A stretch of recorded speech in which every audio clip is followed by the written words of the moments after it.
So apparently Discord thought it'd be a good idea to add in automatic, what is it, input Called sensitivity? Yeah. automatic gain control. Yeah. It is a popular program amongst everything from computer microphones to, actual like programs used on your computer to record audio to basic like app share programs. It runs passively on most phone systems and on any like old digital phone from like the 90s, like a home phone, not a cell phone. That's for the young people listening. That's when your phone only worked when you were within like 5 feet of your house. Right. I know, very bizarre concept, but yeah, it's automatic gain control is probably one of the stupidest, most aggravating things that anybody who works in sound design has ever dealt with ever. It Yeah. is the bane of most of our existences. Anybody who streams, there's a whole bunch of stuff. If you're having a conversation with somebody else, it is one of the worst things to have, period. And there's a whole bunch of people, let's call them, who have no conception of this being a bad thing in every scenario possible when recording audio. So yeah, and they Yeah. added it automatically to Discord because apparently they can't rub two brain cells together. So yeah, Yeah. Yeah. I'm just a little annoyed with it. We were having these troubles before we started recording. I just wanted to make sure Saib got all that off his chest because I too share his anger at this type of feature, especially we're both on the spectrum. So when the volume starts to scale, it starts to trigger both of us, and it's not pleasant. Anyway, speaking of not pleasant, let's get into the news. I mean, like, look, how often is there good news whenever you go to seek out the news? Although, no, we actually do have a little bit of good news at the end of the show, but we'll just have to get through all the big controversies of the day. So, I'm Max, that's Side. Let's get right into it. Activision Blizzard. Obviously, this controversy is still going on. Like I said in last week's episode, I'm pretty sure this is probably going to end up being the biggest controversy of the year. It would take like a meteor strucking. Is that even a word? Strucking. It's too late and it's too hot here. It's striking the earth and something like that in regards to gaming for it to overcome what's going on with Activision Blizzard right now. Whole bunch of stuff has come out in the last week or so since we last talked about this. It's not looking good. I'm just going to run down the bullet points and then we'll elaborate on it a little bit. So there's obviously the dev strike. People at the company that are walking out to protest the way that Blizzard has been handling the whole situation, particularly the way that people like J. Allen Brack and what's her name, Fran, I can't remember what her name is, and obviously the CEO, Bobby Kotick, just responded to this whole situation with seeming indifference and saying, oh no, this isn't really happening. This is in regards to stuff that happened years ago and was dealt with properly, and well, apparently not really. After that, there's, let's see, we found out tangentially while all this stuff was going on that apparently Blizzard took all of their budget and put it towards Diablo 4 and Overwatch 2, which is why Warcraft 3 apparently turned out like Reforged turned out so badly and got the lowest Metacritic ever or something like that. Then there's this whole thing with the Cosby suite and what's his name? Alan Afrasabi, is that what his name is? And how he got kicked out. So we're going to get into all that right now. Obviously, Saib is more the expert in regards to all this, his history playing Blizzard games. Saib, aside from all that, is there anything that I missed? And what is the biggest thing that stands out to you that's happened this last week? Well, I mean, there's a little bit more going on. So, the Bobby Kotick hired this third-party law firm to kind of step in and do an internal audit and speak to the employees and that kind of stuff. Really, really generous of Bobby. Bobby K. He's doing such a nice job over there at Blizzard, and there's one thing he's really interested in, and that's to make sure that there ain't no unions walking around. Okay, we don't want nobody unionizing right now. That's unacceptable to the bottom line of the family, if you know what I'm talking about. So, turns out this law firm is famous for busting up unions and making sure that they don't form. They use all kinds of fun little tactics and ways of thinking to make sure that you don't unionize, because that's not acceptable to the family. You understand? So yeah, that's my terrible impression of a gangster.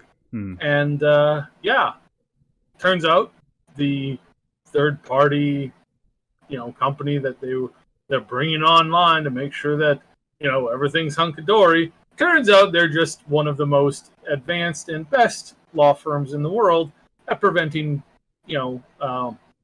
workforces from unionizing. So much so that a certain Amazon company is employing them right now to prevent Amazon workers from unionizing as well. So yeah. There's always an alternate reason why people do things. If you got somebody who loves money so much, like a one Mr. Bobby K, you just got to assume that everything he does is for the pursuit of more money. So yeah, just kind of bear that in mind. He's not interested in no unions. I mean, they make $2.2 billion a quarter, $2.2 billion a quarter, and they pay their employees some of the lowest wages in the entire industry. We can't have them, given more money and making it so that these people don't have to give up their right to arbitrate cases. That He's would got be to pay for his unacceptable. fourth home in Connecticut and his seventh yacht with that $200 million payout, which you totally can't, add on like even a dollar raise to the people that are working minimum wage at his company. And for the people who you say, well, this is what this kind of system gives. No, it's not. This is an abuse of the current system that we have. Mr. Ford, the guy who made basically popularized the vehicles, the cars and stuff in the world, in the entire world, one of the best inventors ever, and he was one of the best businessmen ever. Unfortunately, he didn't teach his children and his grandchildren these lessons as good as he should have. But one of his quotes is make the best products you can, using the best materials you can, selling it for the cheapest that you can, whilst paying the highest wages to your employees that you can. I guess I forgot that fourth part. Yeah, well, I mean, a lot of people have forgotten that fourth part, and that is a core tenet to proper capitalism. Yeah. So just bear that in mind. So whenever you see these greedy corporations walk around, it's like there's a couple things they do wrong, and that this is like greed, like hardcore greed. Hardcore greed is when you don't put money away for a rainy day tomorrow, which is just, that's one of the most basic things you need to do to earn and maintain wealth, is to always know that you're not always the best bottom line every year. And so, if you see somebody doing that, which Bobby does, that's not somebody that's not a smart person for running a company in the long term. That's just getting the highest bottom line every quarter. Until you literally sap the company dry and it just falls over dead. Blizzard products have reduced in players every year for the last decade, and somehow their profits keep going up. That means that they're squeezing tighter and tighter and tighter and tighter, and they're finding more and more things to sell you for less and less of an actual cost for them to create. Yep. And so it's stuff like that that's very disturbing, and yeah, take that as you will, as far as what you want to do with it. So yeah, that's the update essentially. We are getting more confirmed reports. The little spicy bit of news I brought you last week, a fair amount of speculation behind it, but we're starting to hear more and more people step forward and talk about how large firings, where they just fire entire packs of people, is actually fairly common, and it targets a lot of people who talk union, a lot of people who talk about complaints about corrupt business dealings, bad supervisors, bad team leaders, abuse at the company. It's just magically all those people's departments tend to just disappear. This is no different than well, it's a little bit different. It's a little bit different than what happens in certain countries where if you speak out against the ruling party, you and your family disappear. Yeah. And it's like, so that way your family is very interested in making sure you don't talk about your opinions on the glorious leader. This happens quite a bit, and it's very sad and it's very annoying, and yeah, very angry about it. Not cool. Yeah. Well, hopefully, because of the hubbub going on around this, and the way that it's impacting Blizzard's stock right now, and because of what happened last time with what's his name, Bobby Kotick barely getting his $200 million payout, I imagine that with this happening, the next time something like that happens, if it does happen, and it's not going to be anywhere near that, I imagine hopefully what will happen instead is that there will be a vote to oust him and have leadership replaced from the top down. Because as much as a lot of people might like to see something like Activision and Blizzard just being burnt to the ground, I think it would take a miracle for something like that to happen. But I have no doubt that what's going to result at the end of all this is dramatic changes, and hopefully it will be for the better. We hope. Right now, unfortunately, there is some people who are trying to usurp this event and more or less take it over and claim it as their event for their particular group or ideology or what have you. God. Really? There's a lot of people who are stepping forward. One of the people told me recently that that they were talking about what had happened to them, and they were told to sit down and not talk because it wasn't their turn to talk. Like, it was like, not that they were in a sharing circle and talking. It's like, look, we've heard enough from your kind. We want to hear from these other people, preferentially, who aren't necessarily involved in this directly. And that is hypocrisy at the absolute highest. The most important thing everybody should be doing right now is should be listening to the people who have something to say about this. Not saying, excuse me, no, we've heard enough from your kind. We need to hear from somebody else who's not engaged or involved in the situation at all. Oh, okay, sorry. For a second, I was like, what the heck are you talking about? But now I'm starting to get it. Unfortunately, I am being a little bit cagey with the news with this, because it is some stuff that's going on. But and I don't like doing that. I don't like being secretive all the time. But I just want to say that in any time, in any situation, when you have a big problem and a lot of people have been hurt, and those people who have been directly hurt are trying to talk and trying to put out their information, the most helpful thing you can do is tell them to sit down and shut up, because you don't want to hear from that person right now. It's the height of hypocrisy. Or the other thing that happens a lot, and that's people standing up saying, "Oh yes, we need to talk about this." And by talking about this, I mean, obviously you need to pay attention to what I have to say. Tune into my show tomorrow, and also make sure you donate to this and donate to that. Like, as a regular content creators, that's kind of that kind of goes without saying. Yeah. But somebody who injects themselves into a situation and starts to make it about them, and I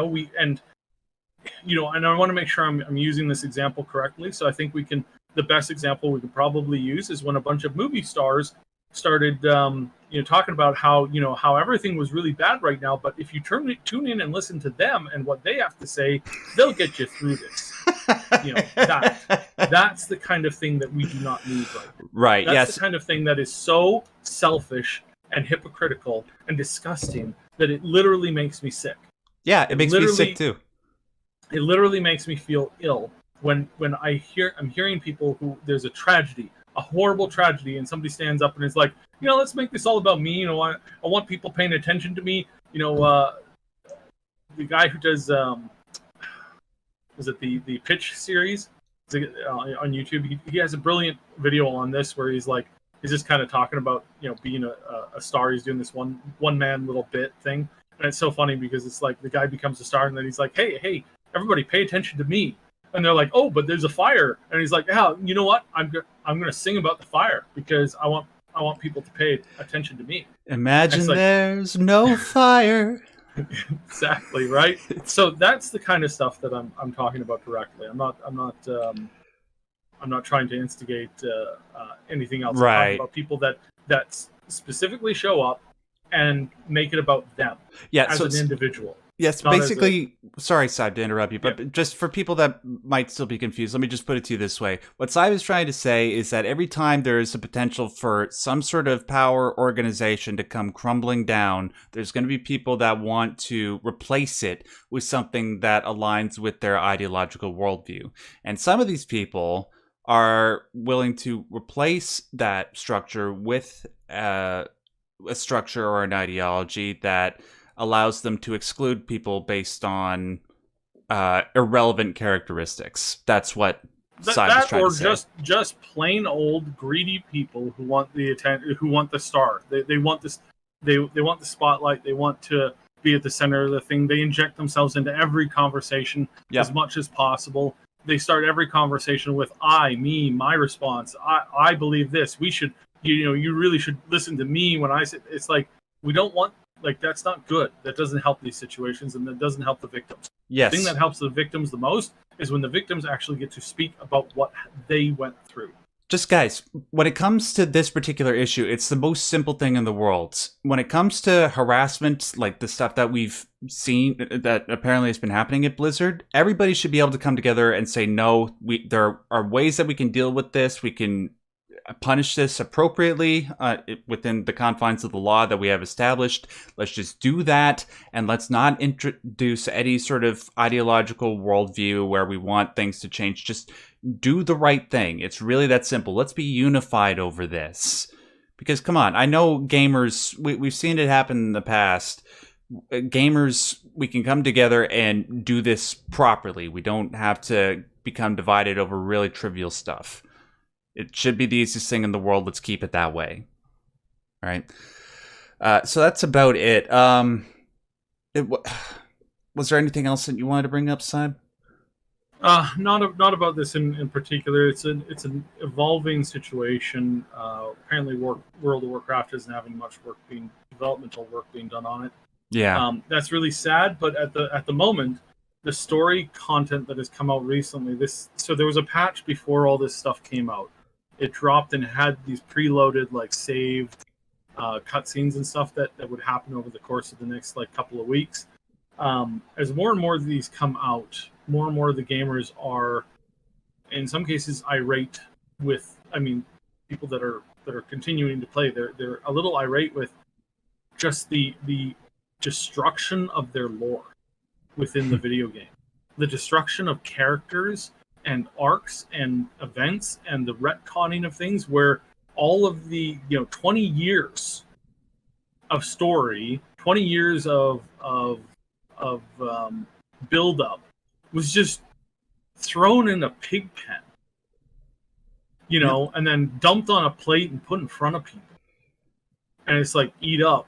And it's just it's absolutely insulting Because what has happened recently, and it keeps getting worse. So right now, I hate to say it, but this is a perfect storm of stuff. There's the allegations, which are terrible, the problems within Blizzard that are terrible, but on top of this, you have writers who are writing some of the most sexist garbage stuff I have ever read, and I am, frankly, at this point, I'm sick of it. And I really, like, I'm waiting for the payoff in the story. I'm waiting for the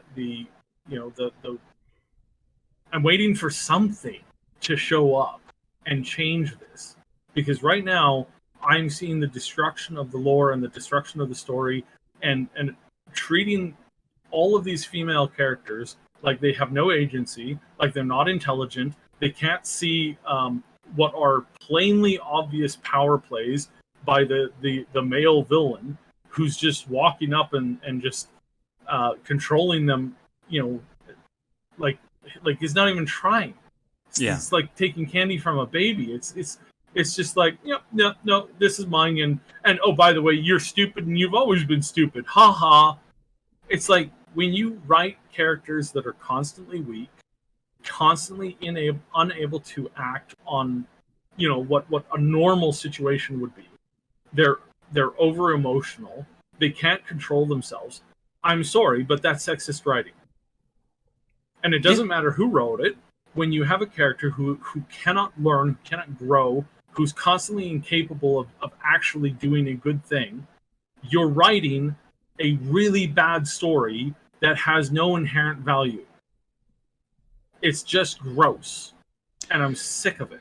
It must be a product of, what we've been hearing from the lawsuit, which is that a whole bunch of the people that are supposed to be doing their jobs are busy playing Call of Duty Warzone all day or getting drunk while leaving all the female employees to do all the work. Exactly. Yep. So, and it's been really, really terrible. I mean, really terrible. Just everything in this situation, everything just keeps getting worse. And I mean, I don't know how long they can keep on going with this. Like, at the beginning of patch 9.1, which is just over a month ago, I logged in to see that none of my guild members had returned, that none of my raiders and PvP partners, nobody had come back for it. That I sent a message in guild that came back, 3 days later, it was still there. It was still the most recent message. A bunch of my, you could sign up for these social groups and stuff. Again, checked a bunch of them. I'm literally the only person there. I had to find an entire new raid team. I had to, look around for groups. And then just when I started to get back into the swing of it, all the allegations and all the stuff comes out, and it's been so bad I haven't even logged into the game for the last 10 days. Yeah, as somebody who used to play World of Warcraft, I've sort of been intrigued because of all this stuff going on, just as to how bad things have really gotten. I watched this video of Asmongold, who you've sort of turned me on to, reacting to a video by some guy I think named Mad Season something. Mad Season, yeah. Yeah, and how he's leaving WoW, and just the way that he described previously just highly populated servers where people are running around, and he said something about how dead. Yeah, they're dead. Completely dead. It's so sad. I just remember just fondly memories, just random people. Everywhere you look, there are people running by, and some of them would stop to help you. And it's just, it was such a wonderful, wholesome experience. But now it's it's as barren and heartless as all of Blizzard is, ironically. But listen, I suppose if we dwell too much on this for this particular episode, we'll just leave people depressed. And we do actually have some good news to talk about, so we'll go to that in a second. But don't worry, we will provide you with more updates on this next week. But let's move on to New Worlds. Saib, you were just telling me about this before we got started. The New World beta. Aside from the fact that it seems to be bricking people's 3090s, it seems to be okay, from what I understand. Just as a reference for anybody who's running a graphics card, very expensive graphics card, you need to make sure that you're running it properly, and having uncapped frame rates on an experimental program is really not good. I mean, is really just a very, very bad idea in most cases. It is extremely not good to put a machine into a situation where it can ramp up without a imagine putting an engine in your car, and by stepping on the gas, you will continuously accelerate from 1 to 500 miles an hour or more, and there's no throttle on it, and there's no return back. You might think, oh, that's awesome. Yeah, you might think that until you enter, I don't know, this thing called traffic, or a turn where the minute that you turn that wheel even a millimeter, your vehicle's just going to tumble and explode in a fiery rage if you're going 350 miles an hour in a vehicle. That's essentially what you're doing to your computer when you basically you uncap everything and you just make it go as fast as you can with as much juice as you can. You will literally allow it to tear itself apart. Now, there is supposed to be drivers that make sure that this doesn't happen. They regulate internal temperature and tone things down or forcibly close whatever program you're running that's causing this. For whatever reason, the 3090s didn't have this. It didn't engage properly. So this is actually not the game's fault. The game is just the tool that made this happen. The fault that it really is what was supposed to be the governor, basically, in the vehicle, i.e., the card, that would have prevented it from basically tearing itself apart, and that did not fire off properly. So again, that's probably going to be an NVIDIA thing, I think, and I believe that. Well, I mean, any 3090 is still going to be under warranty right now, unless you opened it up and did a bunch of other stuff to it and overclocked it and all this other stuff. Which, again, I mean, my brother explained overclocking to me a long time ago. It's like overclocking makes it so that you can take old things and make them faster, and also slightly more flammable. Yep. So it's one of those things where it's like, yeah, you can do that if you want, but be prepared to not have a computer tomorrow. And yes, exactly. I don't get it either. And you need to, have that understanding. The thing that confuses me the most is guys who will have their friend come over, overclock their system like crazy, and then like uncap everything and then run around and not expect things to explode. I mean, it's like if you know what you're doing, great, fine. You know what you're doing. You probably have a temperature gauge. You're probably monitoring things. You probably have a little secondary window showing all your power usage and internal heat cycles and all that kind of stuff. But there's a point at which it's just too much. And again, this is mostly a software issue and mostly, I believe, a driver issue. So I'm sure NVIDIA will replace as many of those cards as they need to, provided they can make them. So yeah. Yeah. Okay. Thank you for the clarification. Yeah. I wasn't sure if it was due to the GPU or due to the game itself. But aside from that, how was your experience playing the beta? So right now, I would say that the beta is, and the game in general, is good. It appears to be very good. It's not perfect by any stretch of the imagination, but it is offering a good foundation for them to start off on. They had a lot of server problems, and I would not be saying this if almost all of their server problems had pretty much gone away in the last week. Just a few days ago, I was logging in for essentially the last time because the lag was so bad that the game was unplayable the night before. Right. And I was just going to check out a couple more things, get ready to give my rant on how they're running their servers on potatoes or something. Maybe Jeff Bezos used all his server money in his giant phallic-looking rocket to go to space. Maybe that was what he was doing with all that money. But no, actually, turns out that it's not actually that bad. They managed to fix almost all of those issues with the server essentially overnight. Wow. During that one patch. Now, obviously, there were more issues and there were more restarts and it was a progressive thing that they were fixing. But yeah, just that one night, logged on in the morning, and the game was suddenly very playable. So started to get into it, experimented around, did a bunch of stuff, and lo and behold, the game runs pretty decently. Now, is there a lot there? Is there a lot at end game? I would say probably no. There's the mobs are really stupid. They repeat all of their attacks based off of a repeating script, so they don't even have the ability to do things differently. Is that unheard of in the industry? Absolutely not. That's the industry standard. So there are things that they can do to change things up. This is not a next-gen MMO. It is simply not a next-gen MMO. It doesn't incorporate anything new. It doesn't incorporate any brand new technology, but it does feel like a very fun game of Skyrim, essentially. You're running around, you're mining, picking up everything that you can see. Not quite to that level, but fairly close. You obviously don't have object interaction like you do in Skyrim, but it kind of gives you that same kind of feel. And it's fairly fun. And the price tag, again, if this was an $80 game, I'd have a really hard time suggesting that you pick it up. If it had a subscription service, I'd be, again, really difficult for me to tell you to try it out. But the fact that it's $40, there is no subscription, and they have really walked back the store stuff, I think it's good. Like that all leads into the feeling that it's actually a good game right now.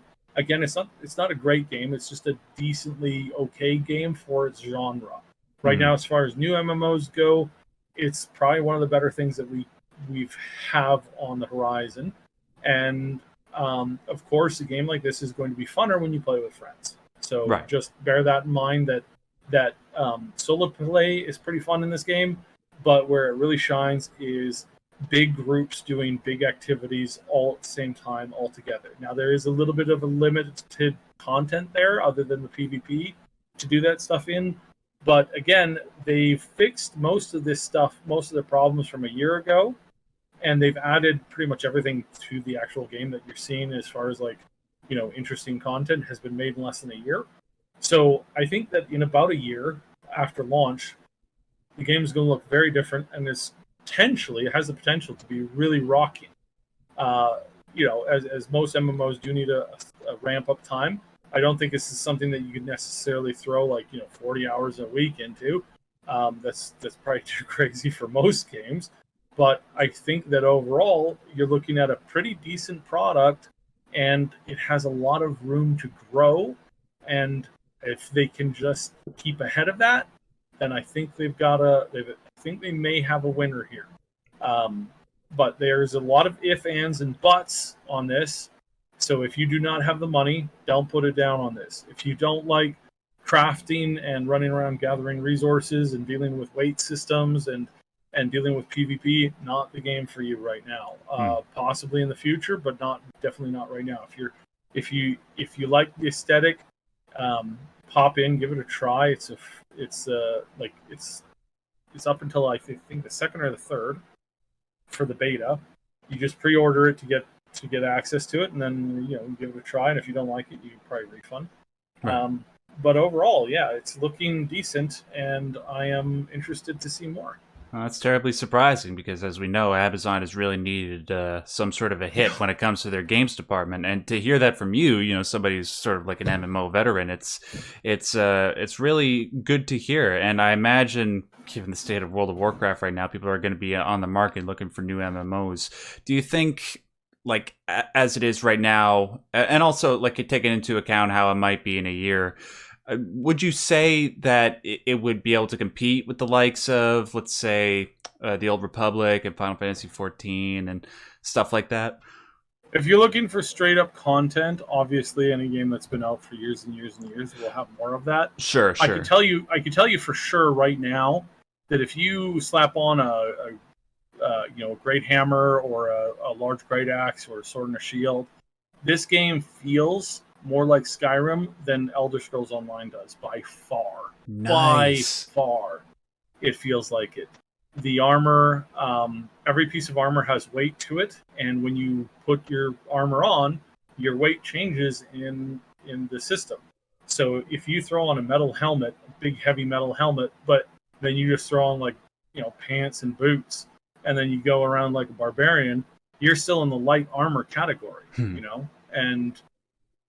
and if and then you throw on more stuff, you can change things around. You can wear different things. You can really change it. And I hope they evolve the system a little bit more. I'd like to see them introduce a scale for armor proficiency, the weapon proficiency. If you pick up a sword and shield and you start attacking with sword and shield, your sword and shield experience starts to go up. Yeah. Yeah, So you so start slow and then okay. Yeah, but I mean, you're leveling. You're not leveling like you are leveling yourself, but you're not leveling a class. You're leveling weapons and then weapon combination.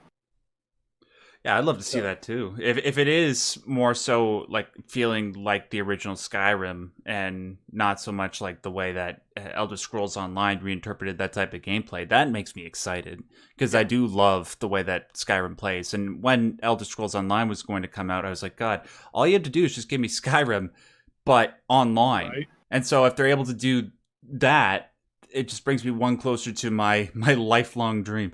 Anyways, that's encouraging to hear, Saib. I haven't really looked as much into this game lately, but thanks to what you just said, I'm going to probably do a little bit of more research into it tonight. And so, piece of good news number one. I also got piece of good news number two. I've got to talk about Halo Infinite before we close out the show today. So this is where I'm going to go off on a little bit of a spiel. So some of you might not know, you probably would have never suspected if you follow me on my personal channel, because a lot of the games that I tend to talk about there are very story heavy, very like psychological, deep, profound narratives. I love Halo. I love it to death. I've been playing it since before Halo 2 came out, so around 2002. So almost 20 years I've been playing Halo.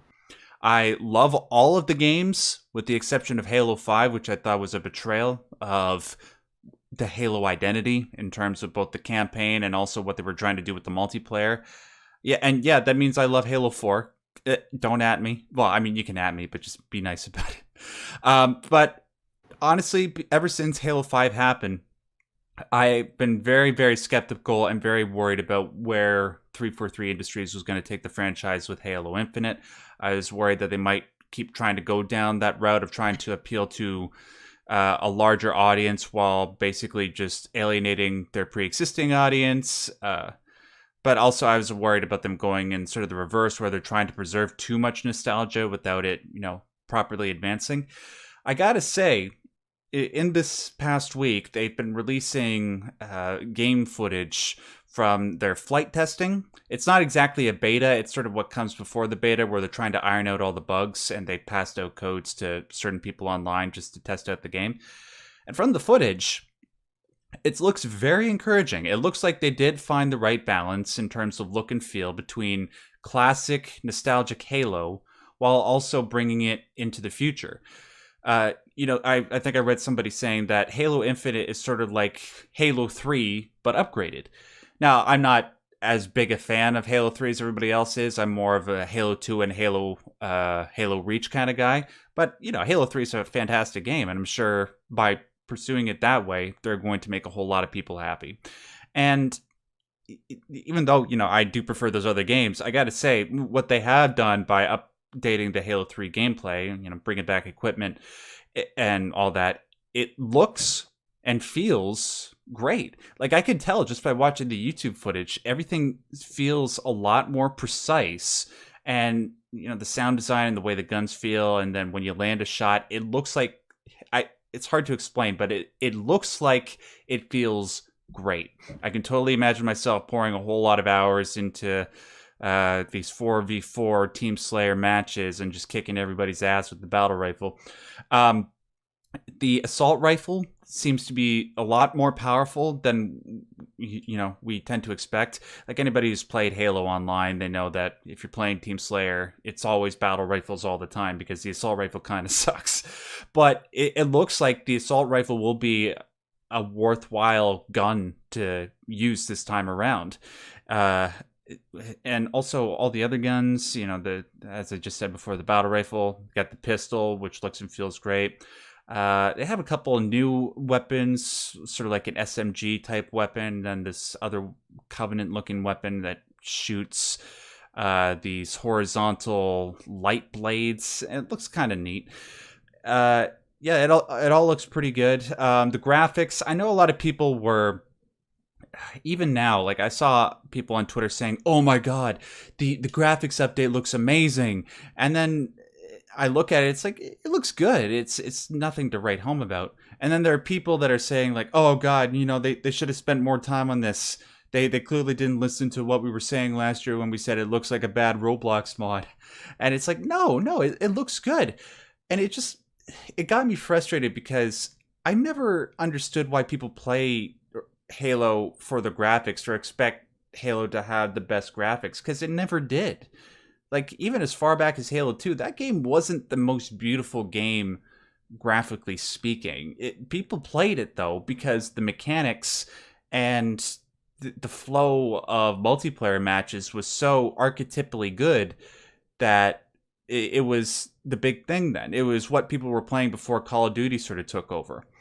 And it looks like not only are they preserving that great gameplay and updating it with Halo Infinite, they've also done a pretty good job with the graphics. So it's just an added little bit of a cherry on the top. So yeah, overall, based on the footage that I saw, I'm very encouraged as somebody who is a Halo fan. It's looking like Microsoft took this extra year seriously. Bringing back the original writer of the Halo games to be the creative director, Joseph Stoyan, on board. And then one last thing. People are saying that, it's looking a little bit rough. There's so many bugs. Just keep in mind, as I just said before, this isn't a beta. This is a flight test. The whole purpose of this is to get people to play it so they can identify as many bugs beforehand. And then the beta comes, and then there might be, ideally, one or two big bugs that they can iron out before official release. So don't worry too much about that. I imagine it's going to be taken care of. We still have a few months before release. Now, I did go on a long spiel about that because, Saib, I know that you have a hard time playing FPSs, but I wanted to get the 40. Halo was never too bad, and it was because they worked on making the visuals as best as they could and as free as they could. I don't know if that's the correct term. They focused on making the game good, and that helps an enormous amount. It really does. And so, yeah, for the most part, it is definitely a better thing to have when you're working on stuff to have something that just is smooth instead of pushing that the best graphics you've seen. They're so good that we have to run this on 10 FPS. Yay! It's obviously that's not going to help. Right. Your FOV slider is going to be at 0, but it's going to be the best visual thing you've seen in years. It's that's not actually good. Yeah. That doesn't actually make a good game. And so that's kind of where it happens for me. So it really depends. So. Yeah. I'm glad that. Did you see the footage? Did you I was looking at it earlier, and again, it looks decent. And I'd like to see where they kind of get to. But for now, it's it's not looking too bad. Yeah, they have room to grow. Obviously, they got room to grow. Yeah, I too would like to see more. I was burned pretty bad by Halo 5, and it's still July right now, so August, September, October, November. I imagine the game is going to release in December. They did say a holiday 2021, so we have 5 more months, so they still have plenty of time to show us more stuff.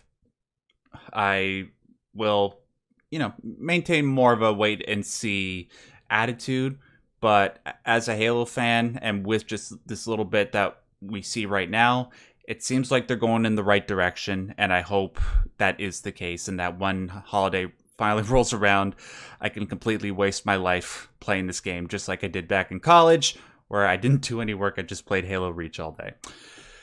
God help me. All right, well, that does it for us for this episode of the... Damn it, I almost said the Differently Wired show. We haven't done that in a year, Max. What the hell's the matter with you? Thank you so much for tuning in to the Maximum News Show. Listen, if you want an audio version of this podcast, make sure to go into the description box below and check out my Patreon. Don't worry, you don't have to spend too much money on it. It costs only $1 Canadian a month to get the audio version of this podcast. That's less than $1 American, and you can just download it right to your phone, your iPod, your Android, whatever you happen to listen to your podcasts on, and it helps support the show. It helps support the Disability Channel. Also, I want to thank Saib, as always, for bringing his passionate views and insight into the world of gaming. Saib, do you want to just tell people very quickly where they can find you online? Follow me at the Triple S League pretty much everywhere. I am the Triple S League. I run the channel with my significant other and business partner Ash. We've been friends for ages, so we make fun and funny, humorous content, and we like doing interesting things. And we also do everything from music to reporting groundbreaking news cycles. Yes, they do a wonderful job over there, guys. I highly recommend you go watch them. When is your next episode? Tomorrow morning, we're going to be, Saturday morning, so that'll be, I don't know, that'll probably be after you've heard this, but every Saturday morning we do a live stream, and we talk about the news, or we play games. Moon will do some drawing, some art. She'll sketch up something that has something to do with either what we're talking about, or maybe she'll be doing something in relation to my book. So yeah, we'll be doing stuff there. Tomorrow we'll be playing the last few days of New World. We'll be streaming that tomorrow for a couple hours, and again, tomorrow being probably after you're seeing this go live. But every Saturday morning we're gonna be doing New World, and yeah, so we're gonna see if we like the game. So we're gonna see where it goes from there. He'll have the VODs up on the channel.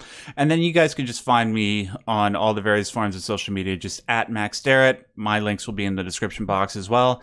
Thank you guys for tuning in again. And until we do this again next week, just want to remind you, as always and as per usual, stay yellow.